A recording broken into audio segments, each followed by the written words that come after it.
Devonte Washington was 38 years old, and until the night he broke that padlock, he believed his wife was the one person in the world he never had to doubt.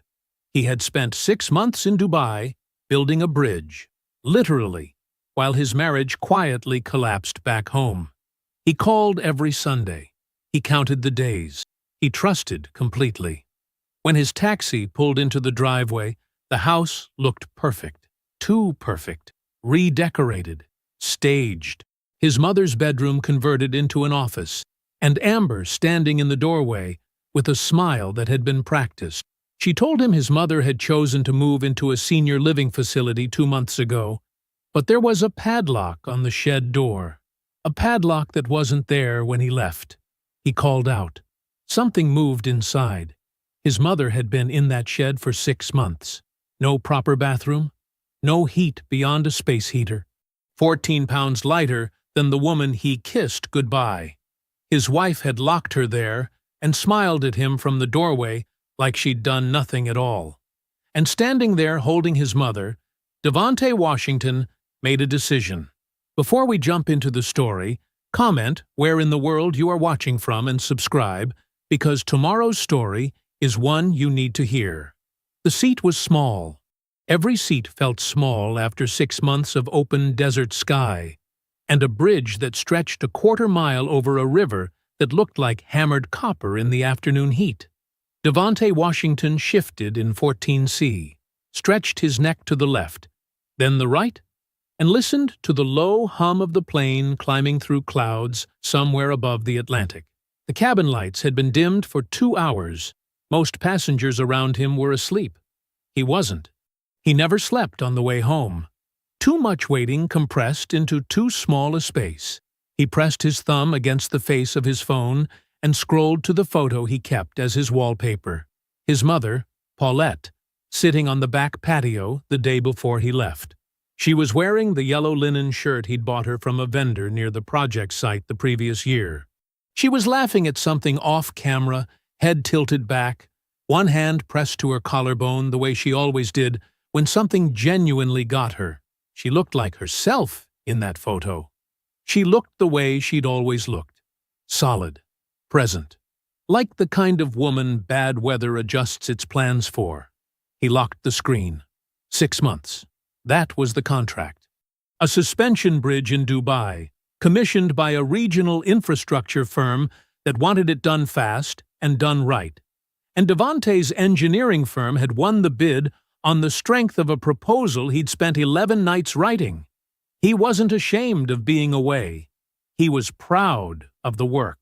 72 workers, 4 phases, one finished structure that would carry 30,000 vehicles a day and would still be standing when every person on this plane was gone.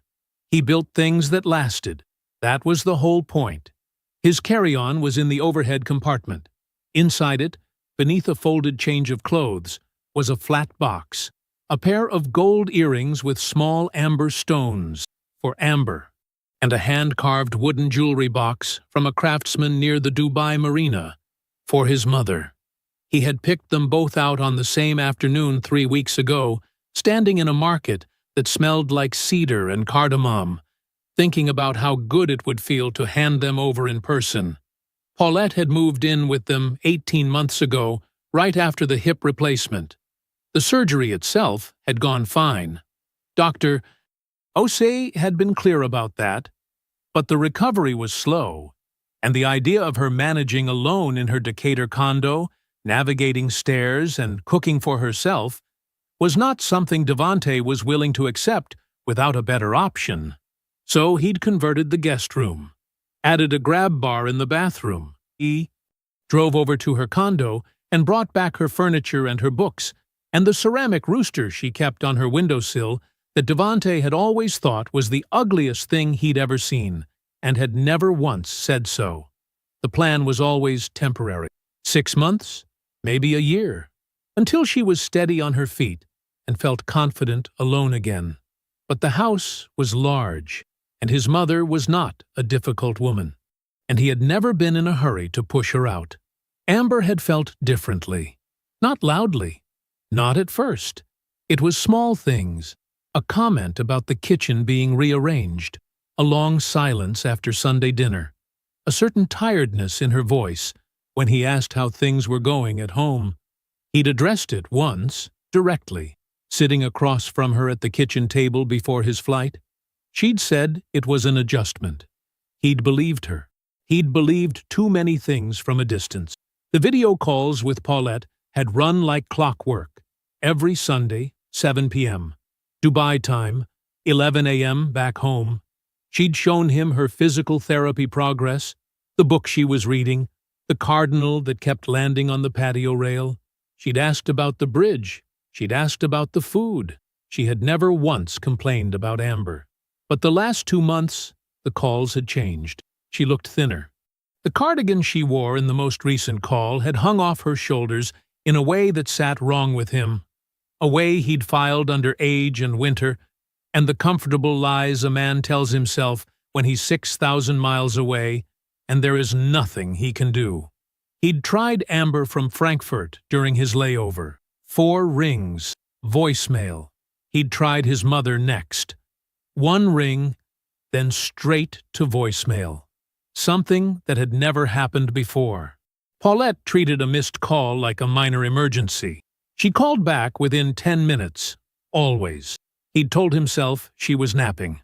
The taxi had pulled into the driveway at 9:30 in the evening, and he had looked at his house through the window and felt something he couldn't name at first. The porch had new furniture, a matching set, wicker and cream cushions, nothing he recognized. The flower beds had been rearranged. The entire front of the house looked like a photograph staged for a real estate listing. Inside, Amber had greeted him with a hug that lasted the right number of seconds and smelled like the perfume she wore when she wanted to make an impression. The living room had new curtains, new throw pillows.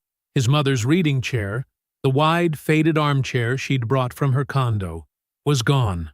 The bedroom that had been Paulette's was an office now. A desk, a monitor, a bookshelf with matching bins. Amber had explained without being asked. Paulette had decided, about 2 months back, that she wanted her independence again. There was a senior living community in Decatur she'd been looking at. She'd liked it. It had happened quickly. Devante had nodded. He'd said he needed some air. He'd walked through the kitchen and out the back door and stood in the yard in the dark. And that was when he saw it. A padlock on the shed door.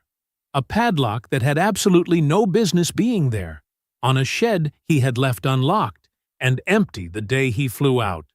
The wrench was in the truck bed, underneath a folded tarp, and a zip-up tool bag he'd packed before the Dubai flight. His hands found it without thinking. 6 months away, and his hands still knew where everything was. He walked back to the shed. The yard was dark except for the yellow rectangle of kitchen light falling through the window above the sink. He could see Amber's silhouette moving inside. Unhurried, comfortable. He looked at the padlock. It was a heavy one. New. The kind you buy when you want to make sure something stays closed. He set the jaw of the wrench around the shackle, braced his left hand against the doorframe, and pulled. The hasp gave on the second try with a crack of splitting wood that he caught with his palm before it could bang against the door. He stood still for 3 full seconds, watching the kitchen window. The silhouette kept moving. He pushed the shed door open. The smell reached him first. A closed, stale warmth, space heater, and unwashed laundry, and something underneath it he didn't want to name. The heater was in the far corner, a coil of orange light at its center. A hot plate on a wooden crate beside it. A cot pushed against the left wall, low to the ground, covered with a blanket he recognized. The green one from his mother's condo, the one she'd had since before he was born. A bucket near the door. A tarp nailed across the single window, letting in no outside air and no light. Paulette was on the cot. She was sitting up. She had heard the lock give. She was looking at the door with the specific expression of a person who has already decided not to hope for something good. She was wearing a house dress he didn't recognize, It was 2 sizes too large, the shoulders falling past her arms, the hem pooling around her ankles. She had lost weight in a way that showed itself in her neck, in her wrists, in the way her collarbone pressed against the fabric. Her hair was wrapped in a scarf he did recognize, the blue one she wore on Sunday mornings. She looked at him. She did not light up. Her face crumpled. Not the way a face crumples in surprise or relief. The way it crumples when something you had slowly, painfully taught yourself not to believe in suddenly turns out to be true.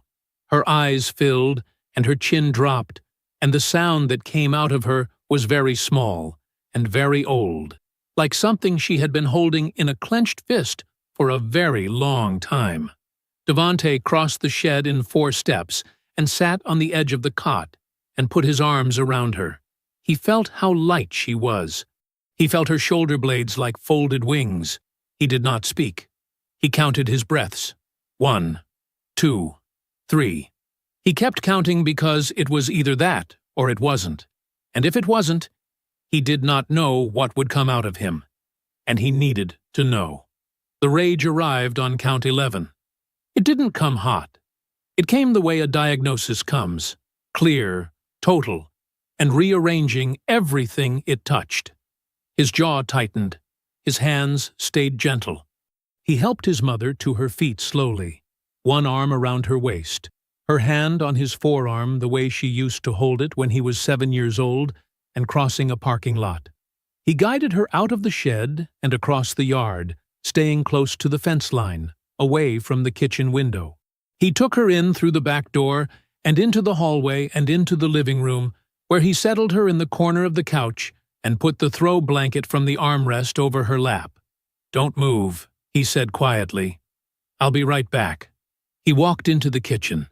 Amber was at the counter, cutting something, her back to him. She turned, and her expression reset in less than a second. Warmth, concern, a carefully arranged version of a wife greeting her tired husband. "Hey, tell me about my mother," he said. What followed was 6 minutes of his life he would not forget. Amber's first version: Paulette had been difficult since the beginning, combative. She had made the household unbearable. The shed had been Paulette's own idea. She wanted somewhere to go when things felt like too much. He said nothing. He waited. Her second version: Paulette had threatened her, said things, made accusations. Amber had felt unsafe in her own home. The shed was temporary. She had meant to tell him. He said nothing. He waited. Her third version: Paulette had refused to come inside. She had chosen it. Amber had made it as comfortable as she could. The space heater. The hot plate. She'd done the best she could in a situation that got away from her. He nodded once. "Give me tonight," he said. "I need to process." He walked down the hallway to the bathroom, ran the water for 30 seconds, and took out his phone. Darnell picked up on the second ring. "I need you to pull everything on our joint accounts," Devante said, his voice low and even. 6 months back. All of it. "Don't call me tonight. I'll call you in the morning." A pause. Then, "Done." He hung up. He turned the water off. He walked back out. He helped Paulette into the master bedroom. He found her a pair of his socks because her feet were cold. He pulled the blanket up and told her she was home. Then he took a pillow from the closet and lay down on the living room couch. He stared at the ceiling. He did not sleep. He started making a list. The ceiling had a small crack in it. He had noticed it the day they moved in and had meant to patch it. He'd never gotten around to it. He stared at it now. 4:22 in the morning. The house was quiet. Down the hallway, Amber was asleep. In the master bedroom, his mother was asleep too.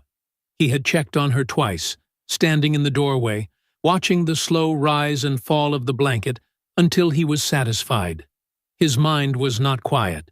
He worked through the list the way he worked through a load-bearing problem on a job site, methodically, from the foundation up. You couldn't build anything solid until you understood exactly what you were standing on. Medical first, His mother's physical condition needed to be documented by someone with credentials and a stamp. Not his word, not hers.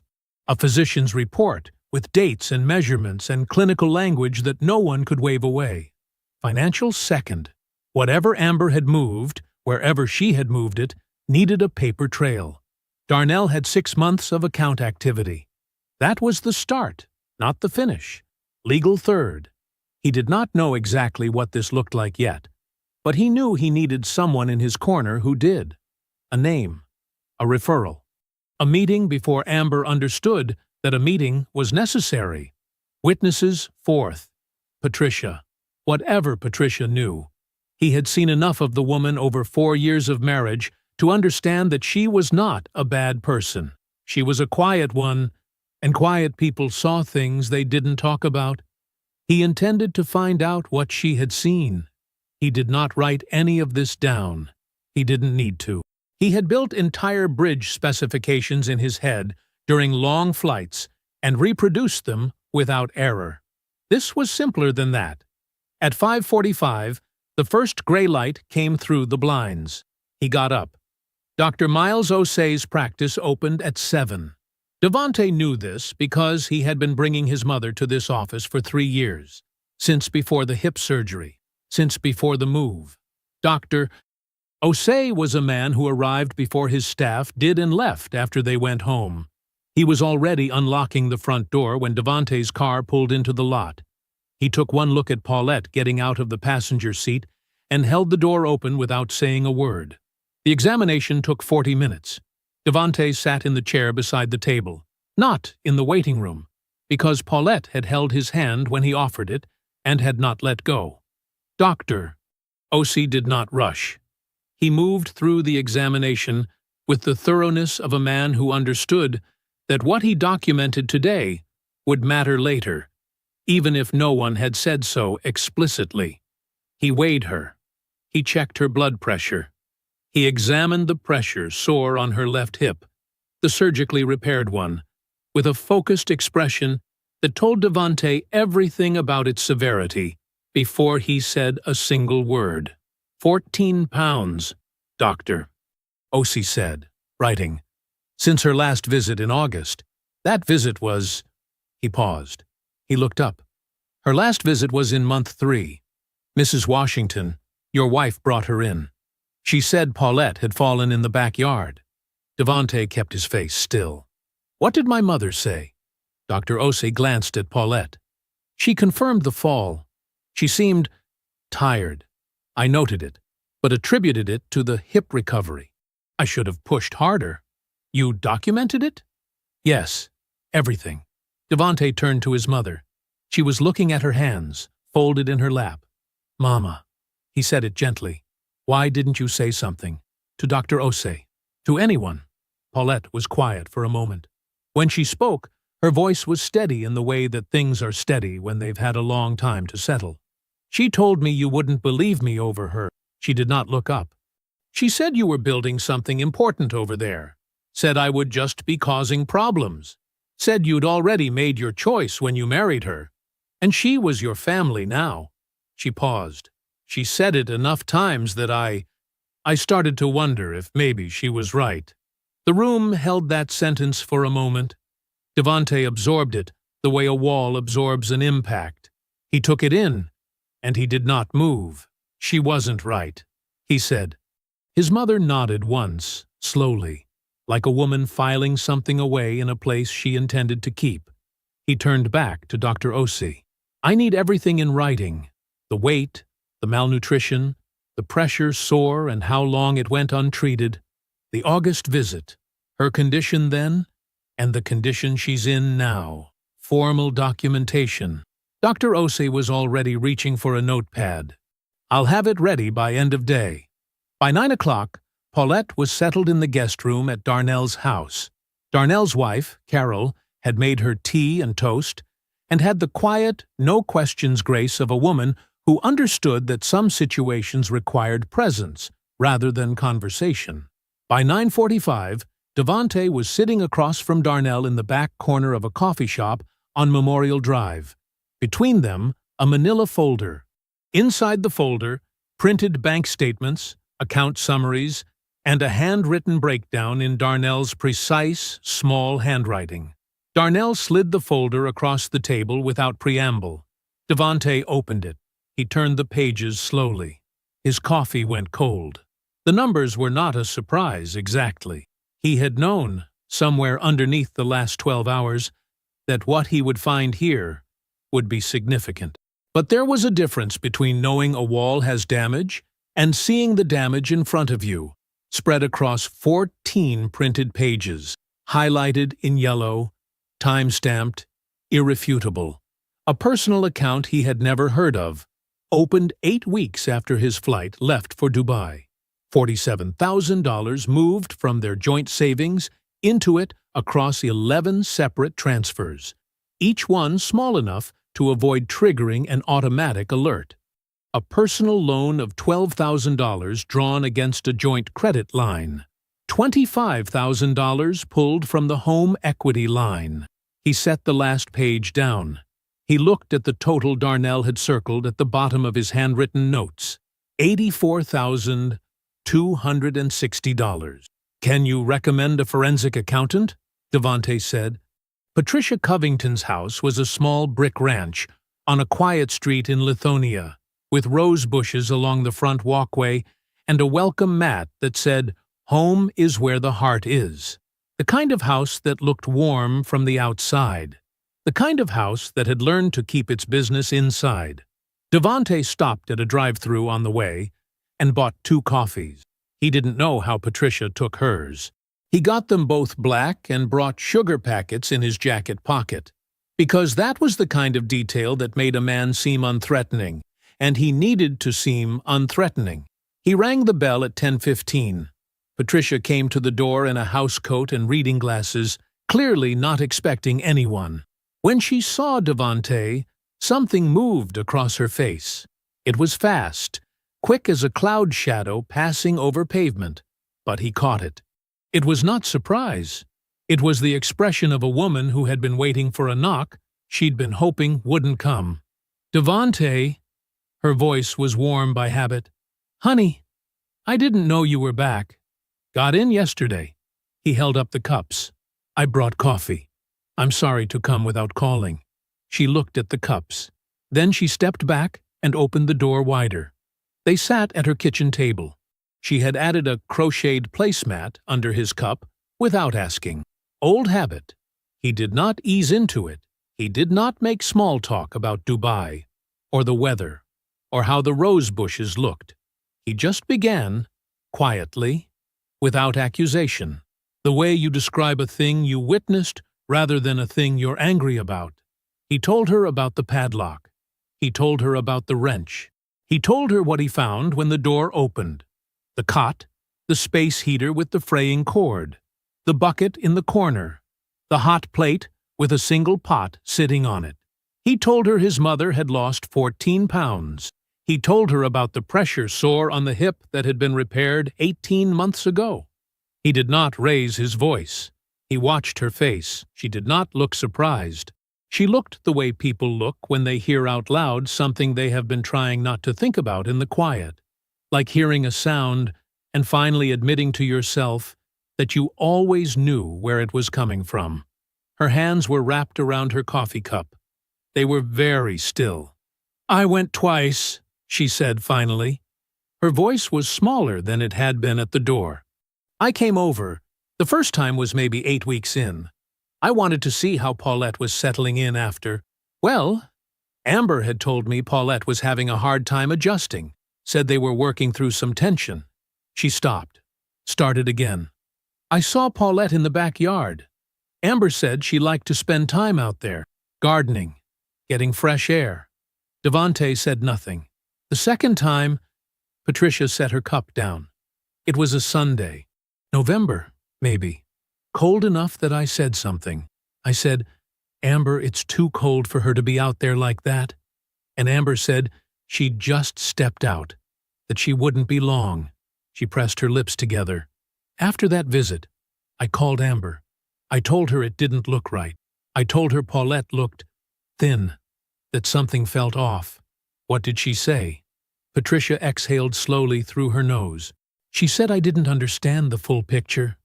Said Paulette had been stirring up trouble in the marriage since the beginning, that she was manipulative, that she made Amber feel like a stranger in her own home. She paused. She said if I got involved, it would only make things worse, that it would make her situation harder. She stopped talking. Devante let the silence sit for a moment. Then he asked quietly, the single question he had driven 40 minutes to ask. Did she look like a woman who was choosing to be outside? He kept his voice even. Or did she look like a woman who wasn't being let back in? Patricia's face broke. Not loudly. No dramatic collapse. Just the slow, specific crumbling of a woman who had asked herself that exact question and had chosen, for months, not to answer it. She pressed her fingers to her mouth. Her shoulders pulled inward. Devante reached into his pocket and set a small stack of napkins on the table beside her cup. He waited. When she had composed herself enough to look up, he met her eyes. I may need you to say what you just told me, he said, in front of other people. Not today, but when the time comes. He paused. Can you do that? Patricia nodded. She was still pressing her fingers to her mouth, but she nodded. Thank you for the coffee, he said. He stood, put on his jacket, and let himself out. He sat in the car for 90 seconds, engine off, hands on his thighs. Outside, a dog was barking somewhere down the street. A neighbor was pulling a trash can back up a driveway. Ordinary sounds, an ordinary morning.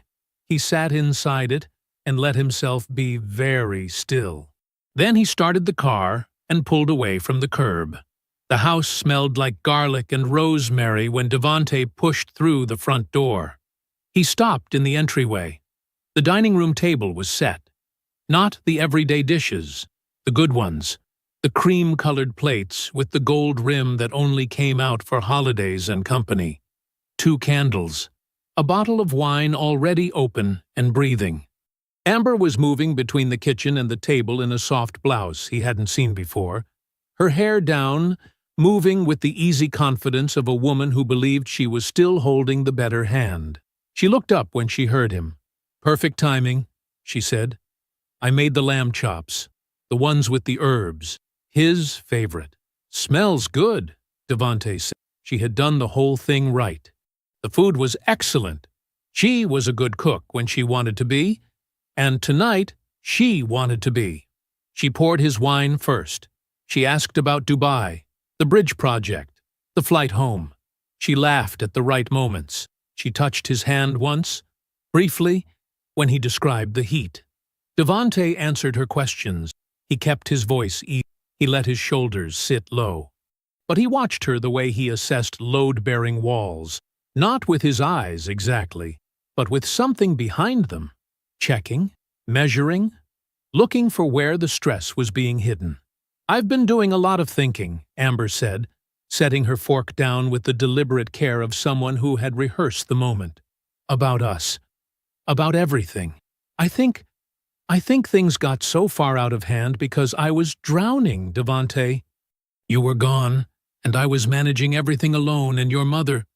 I love Paulette. I do. But the dynamic was so hard. And I handled it badly. She looked down at her plate. I handled it really badly. Devante nodded slowly. What do you mean by badly? I mean, I should have called you. I should have told you how overwhelmed I was instead of trying to manage it on my own. She reached for her wine. I was embarrassed. I didn't want you to think I couldn't handle things. He took a sip from his own glass.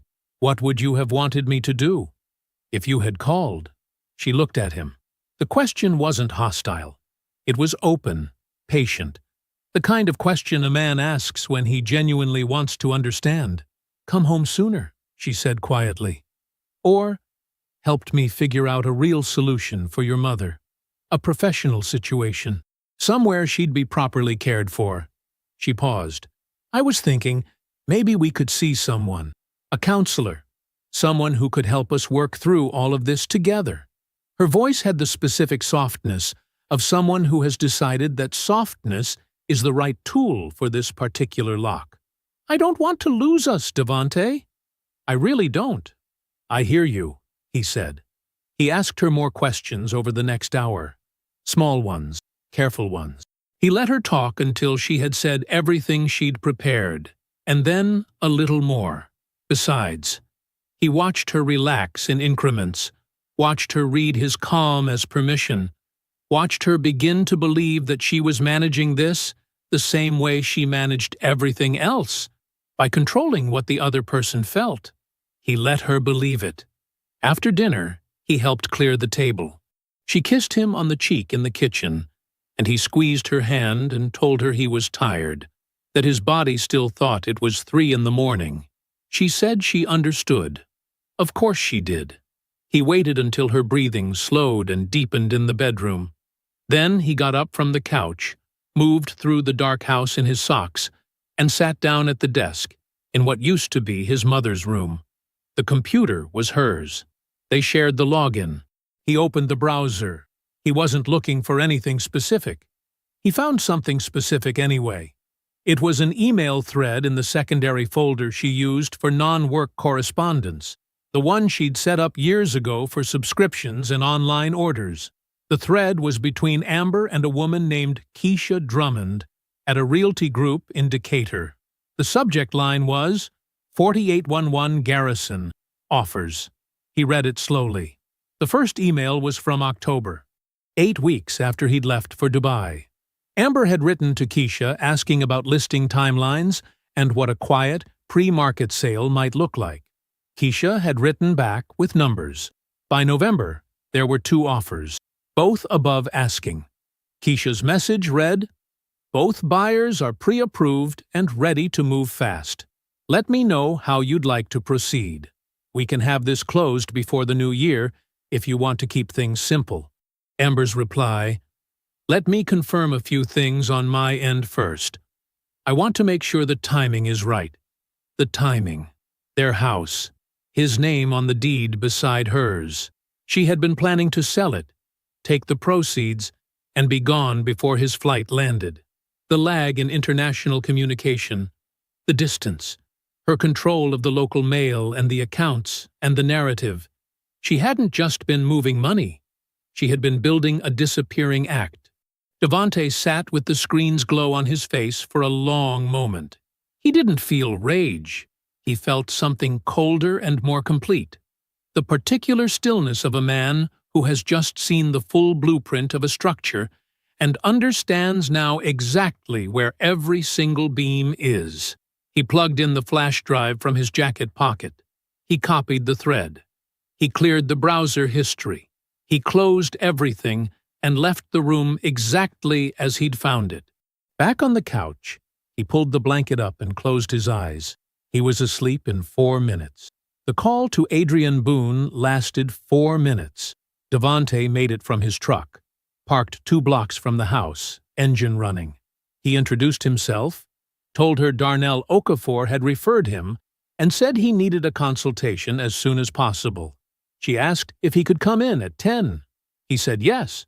He drove home, showered, put on a pressed shirt, and told Amber he had some errands to run.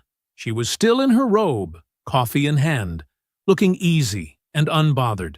Take your time, she said. He did. Adrian Boone's office was on the 14th floor of a glass building downtown. Small office, no clutter. A woman in her mid-40s with reading glasses pushed up on her head, and the kind of stillness that told you she had heard terrible things before, and absorbed them without flinching. Devante sat across from her and opened his folder. He placed everything on her desk in order. The printed bank records, the forensic accounting report, 6 months of movements, $84,000 accounted for in clean columns with dates and destinations. The documentation on the hidden account, opened 8 weeks after his departure. The equity line access. Then the real estate email thread, printed the night before. And last, Dr. Osei's formal medical summary. 4 pages, signed, detailing Paulette's condition at examination. The weight loss, the malnutrition, the untreated pressure sore, The documented visit at month 3. Adrienne read without speaking. She turned pages slowly. When she finished, she set the stack down and removed her reading glasses. "How long have you been back?" she asked. 3 days, Devante said. She looked at him for a moment, not with pity, but with the focused appraisal of someone recalibrating what she thought she already understood. "All right," she said. "Here's what we're doing first." The preliminary injunction was filed before noon. Adrienne's office handled it. The injunction froze every joint account, flagged the home sale as legally contested, and placed a hold on both offers Keisha Drummond's Realty Group was still waiting on. Amber would not know until she tried to move money or until she was served, and Adrienne would control that timing. Devante signed what needed signing. He answered every question Adrienne put to him with the same measured precision he used when reviewing load calculations on a construction plan. No excess, no gaps. Before he left her office, Adrienne told him one more thing. If she figures out something is happening, she may move fast.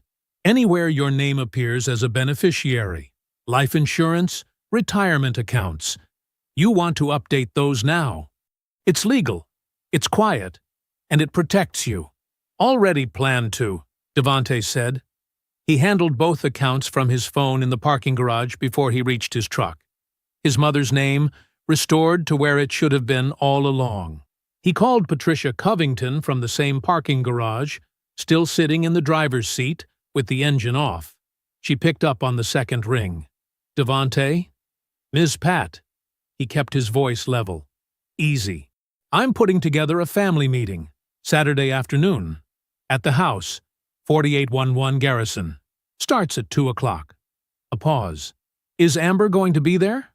"Yes." Another pause, longer this time. "I'm not asking you to come," Devante said. "I just wanted you to know when it starts." He heard her breathing on the other end of the line, slow and careful, like a woman measuring a decision she already knew she'd made. 2 o'clock, she repeated. "Yes, ma'am."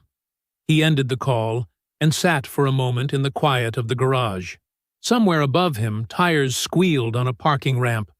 He watched a pigeon land on the concrete barrier across from him, look around with quick, jerking movements, then fly off. He started the truck. That evening, he made dinner.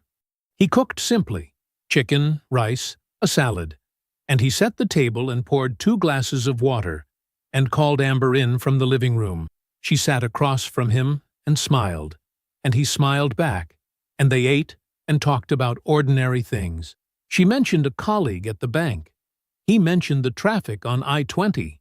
She refilled his water without being asked. He was pleasant. He was present.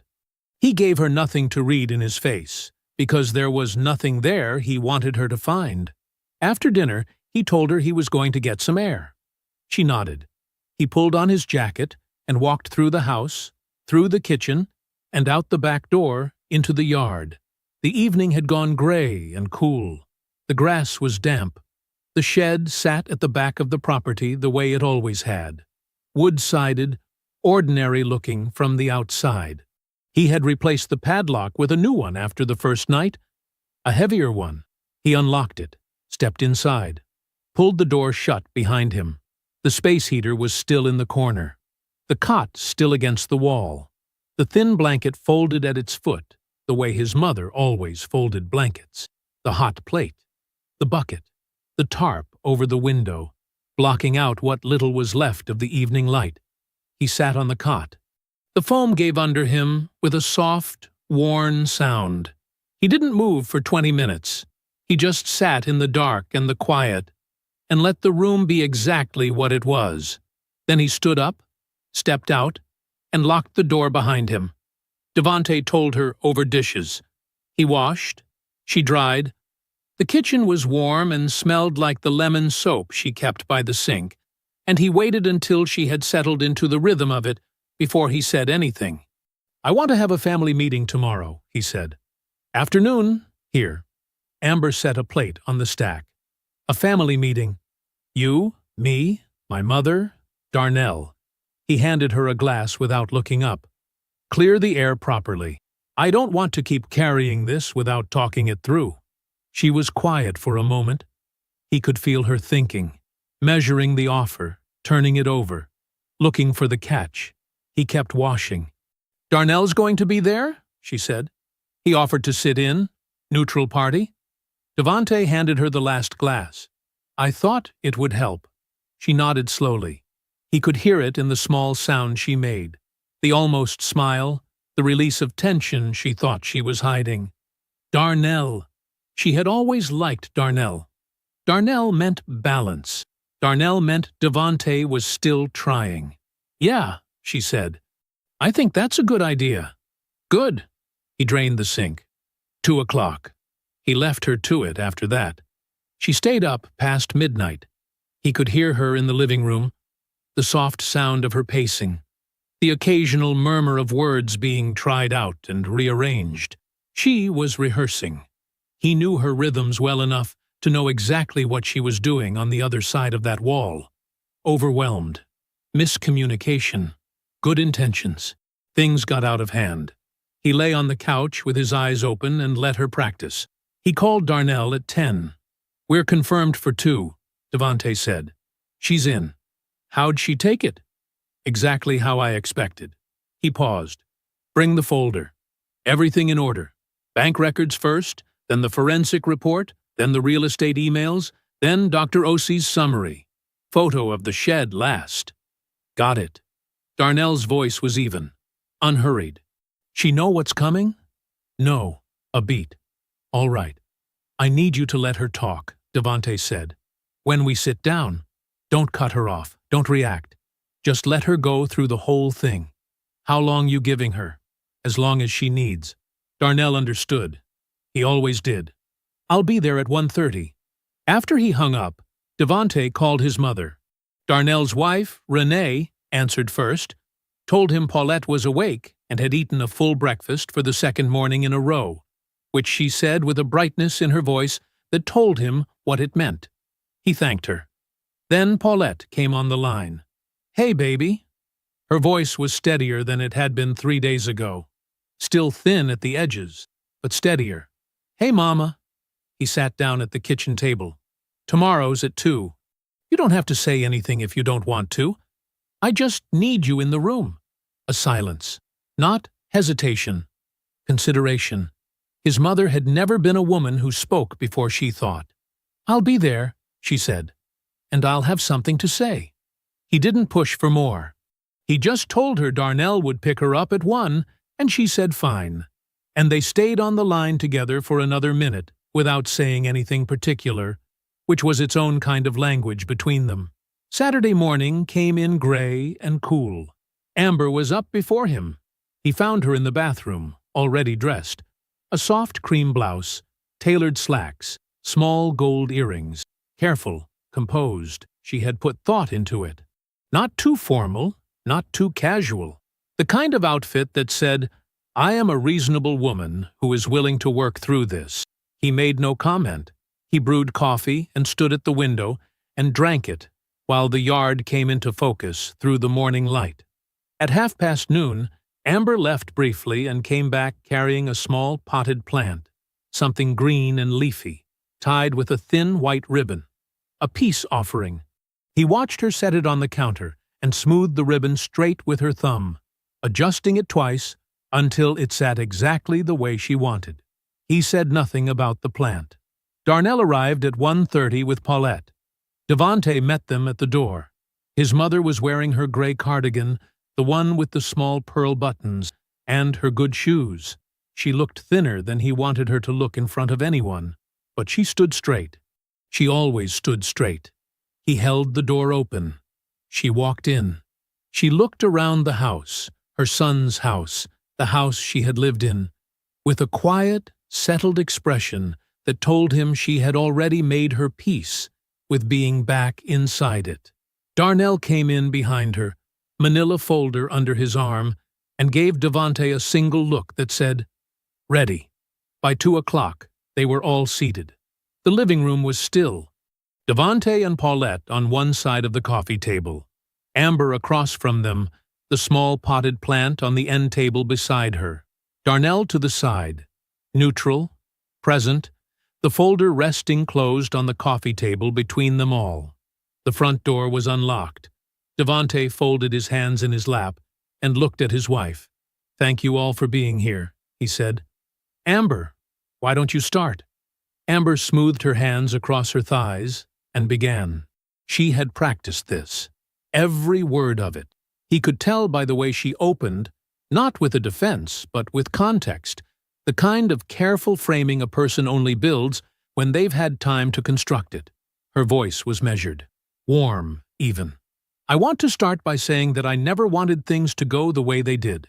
She looked at Devante first, then briefly at Darnell, not at Paulette. "When you left for Dubai, I was genuinely happy for you. For us, I knew it was a big opportunity. I supported that." Devante said nothing. He sat with his hands folded. "But what I don't think you fully understood, what I couldn't fully explain over a phone call or a video chat, was how hard things were here. Your mother and I—" She paused, like the next part required something from her. "There was a dynamic. There had always been a dynamic. And without you here to help manage it, it escalated," she went on. He let her. She used the word overwhelmed 4 times in the first 3 minutes. She used the word miscommunication twice. She described Paulette as resistant, then combative, then, with a slow and careful tilt of her head, threatening to her sense of safety in her own home. She said she had tried to give Paulette space. She said the shed had started as a temporary arrangement just to give them both some breathing room, and that Paulette had actually been resistant to coming back inside, had preferred it out there, had said so herself. She said she had been scared to tell Devante because she didn't want to disrupt his focus on the project. She said she had been planning to sort it all out before he got home. She said a lot of things. Devante sat still for all 12 minutes and watched her face and noted every word. When she finally stopped, when she had exhausted the prepared version and the silence in the room began pressing back against her, she folded her hands in her lap and looked at him with an expression that was almost relief. She had said it. She had delivered it cleanly. Now it was his turn to respond with something she could work with. He reached forward and opened the folder. "Okay," he said. That was all. He placed the first document on the table. Joint savings account, 6 months of transactions. He tapped it once. $47,000 moved to an account that wasn't open when I left for Dubai. Amber's chin lifted slightly. He placed the second document beside the first. The account it was moved to. Opened in your name only. 8 weeks after I boarded that flight. He placed the third. Forensic accounting report. Prepared by a certified forensic accountant. Every transfer, every date, every amount. Documented. The fourth. Home equity line of credit. Accessed for $25,000. I did not authorize that. The fifth. Personal loan. $12,000. Drawn against our joint credit line. I did not authorize that either. Each document landed flat on the table. Each one sat there, still and final, the way facts do when they've been properly prepared. He placed the sixth. Email thread. You and a real estate agent. 2 offers already received on this house. He let her look at it. The timeline shows you intended to close before I returned. Amber's mouth opened, closed. He placed the 7th document. Dr. OC's formal medical summary. 4 pages, stapled neatly. He didn't read from it. He just set it down. 14 pounds lost. Mild malnutrition. An untreated pressure sore on the hip that was surgically repaired 18 months ago. Documented by a physician who has known my mother for 11 years. Then he reached into the folder and placed the last item on the table. A photograph. Color printed.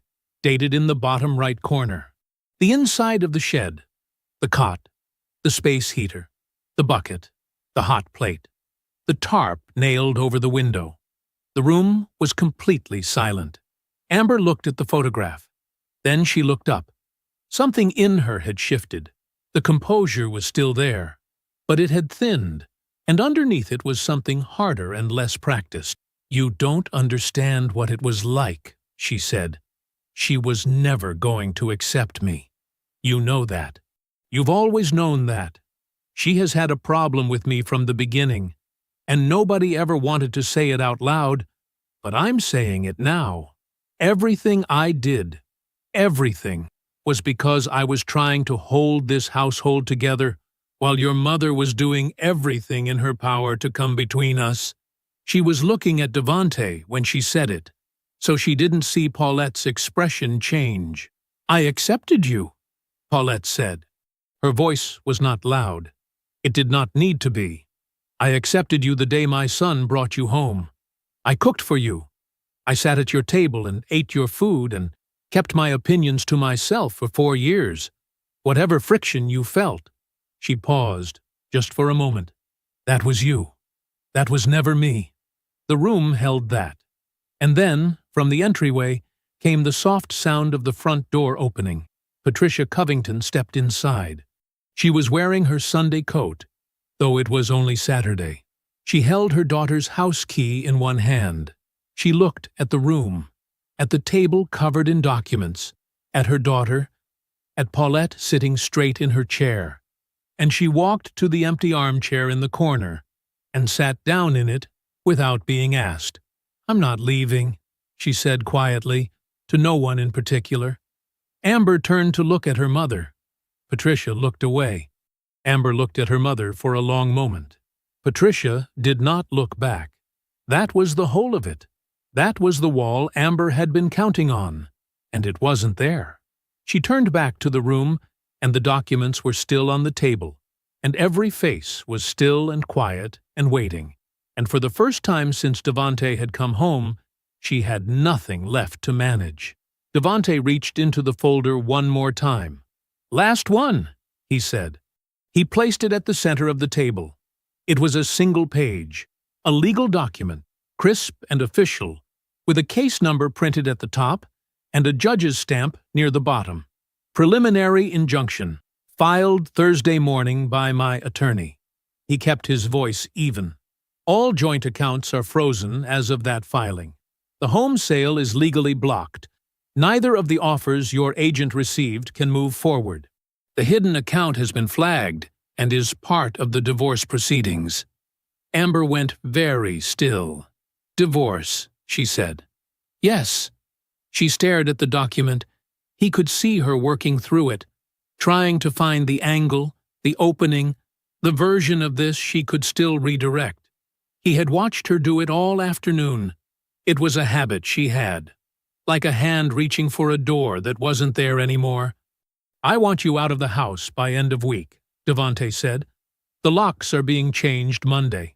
If there are things here that belong to you, I'd suggest making a list, and we can arrange a time for you to collect them with someone present. You can't just—" "It's already done, Amber." He said it without heat. "The legal process started before you sat down in that chair today. The injunction, the divorce filing, the asset freeze, all of it was already in motion. I'm not telling you this to hurt you.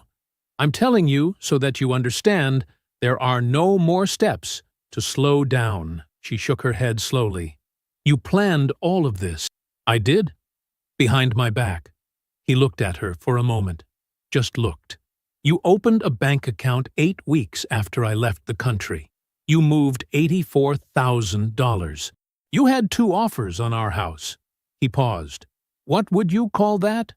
She had no answer for that. She knew she didn't. Devante continued, his voice steady as poured concrete. "I changed the beneficiaries on my life insurance and retirement accounts before this meeting. Legally. Quietly. I spoke to my attorney about every move before I made it."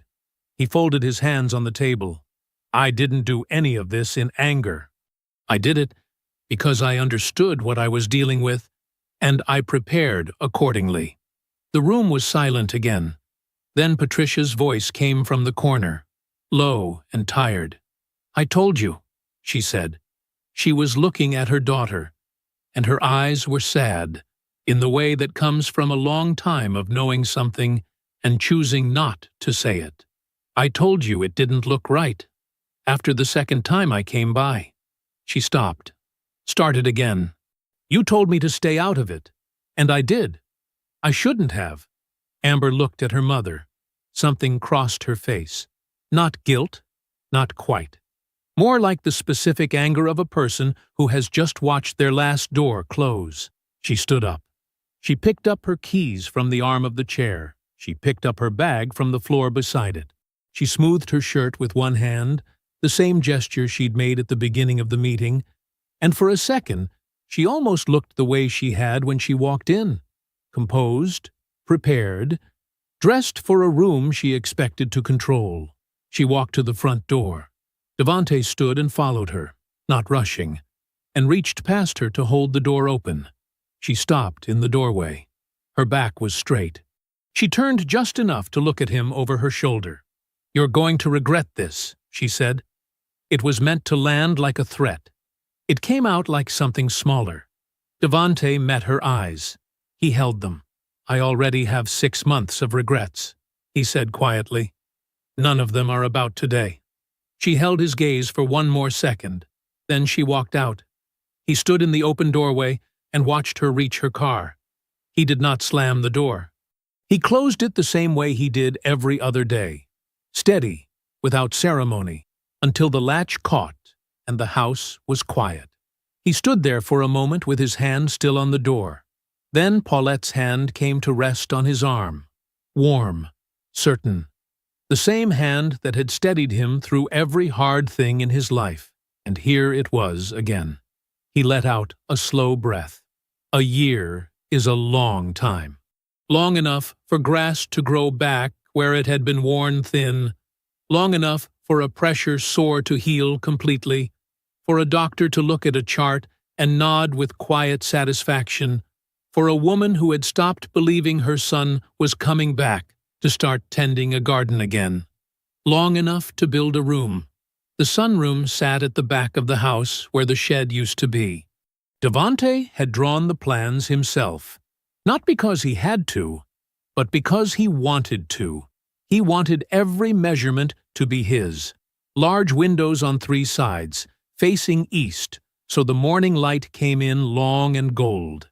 A door with its own entrance, so his mother never had to walk through the main house if she didn't feel like it. A garden bed built at the right height, so she didn't have to kneel.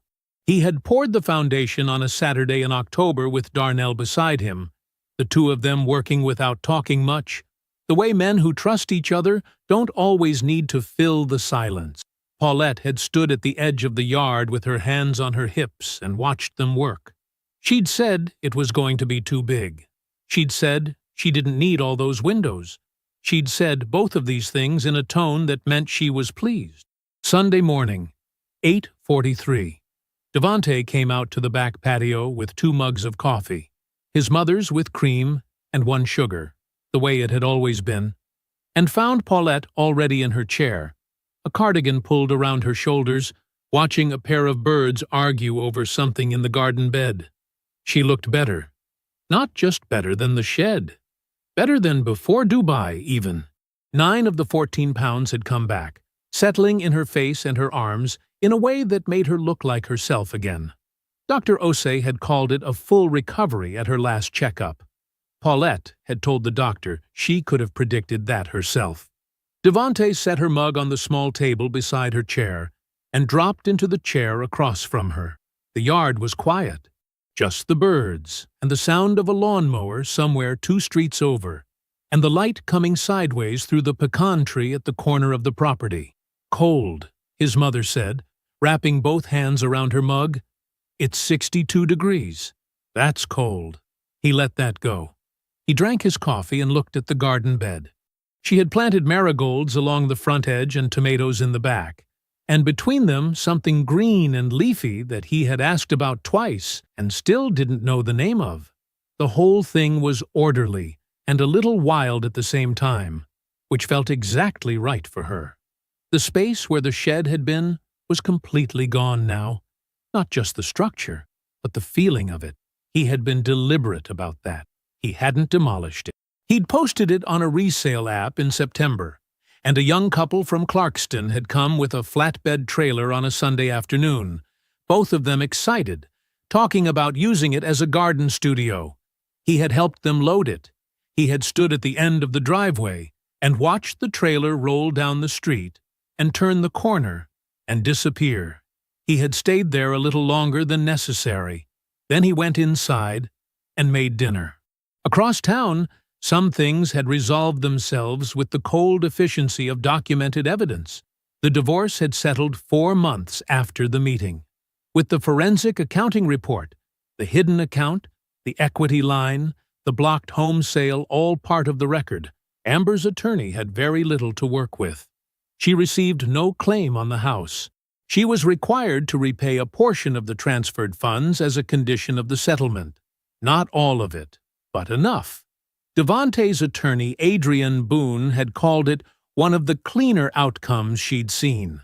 Amber's bank had conducted its own review once the forensic report surfaced in legal discovery. A loan officer with a documented history of unauthorized financial transfers was not something a mid-size bank absorbed quietly. She had been placed on administrative leave in March. By May, she was gone. Patricia Covington still called Devontae on his birthday. She sent Paulette a card at Christmas. A real card. Handwritten. Mailed from Lithonia. Her relationship with her own daughter had gone cold, and stayed that way. Some choices leave a mark that doesn't soften with time. Patricia understood that now. Darnell had come by last week with a folder of his own. Projections, timelines, capitalization targets. The engineering firm had a name now. It had a bank account. It had Darnell as its first investor and 2 contracts already on the books. 6 months, he had said, tapping the folder. Maybe 5. Devontae had told him not to rush it. Good things were built on solid ground. The birds finally settled their argument. One flew off. The other stayed and pecked at something in the dirt with great conviction. Paulette watched it for a moment. Then she turned to her son. "You seeing anybody?" she asked. Devontae looked at her over the rim of his mug. "Mind your business, Ma." She laughed, full and easy, the sound of it spilling out into the yard and rising up through the pecan tree and filling all the quiet space around them. I hope you enjoyed that one. Be sure to like the video and subscribe so you don't miss the next story. I've picked out 2 more for you that I think you'll really like.